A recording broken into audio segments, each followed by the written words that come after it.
kenya ndimo nkuvuga ko kuri 15 na 16 induba bazaba bapakira indabyo cyiza cyabyo zirabura zo ntago zigoye bazikindi ariko mwari muraho kambanze ndebe ninda bazatera kuri 14 indase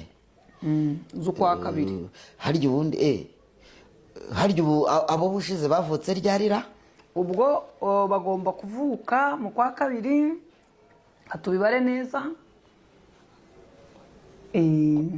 kwa 11 mu kwa 11 umwana azabavuka cyangwa mu kwa 10 mu matariki ya mbere abavuka ba Valentine ba Valentine hanyuma abase baba bateye bari muri Valentine babita ayo mazina abo bana se bitwa bande aba ari umuruho we aba yatangiye kumubera umuruho icyo ni kimwe uwo ni umwe hanyuma kuri Valentine uyu munsi ubwo ndimo ndavuga ibintu bizaza bitari seriye gusa ibi byiza byo biba bihari turabizi usanga abagabo n'abagore batumvikana bongeye guhura bakumvikana wenda umwe agasabira undi imbabazi bakumvikana ibyo birahari ahubwo siko ngo uko abantu bumvishe nabi ibintu ngo ubundi Saint Valentin ngo yari abantu bashakanye sinzi ukuntu umwana w'imyaka 19 n'umuhungu w'imyaka 23 haba hadutse indaya nazo zijyamo ariko nyine ubwo mu rwego rwo koroshya ibirori aba bana bajyamo bagakundana nabo mujye mureka ariko abana baruhuke aho ubwo ngo ni nabo baryoshya ibirori ngo ni nabo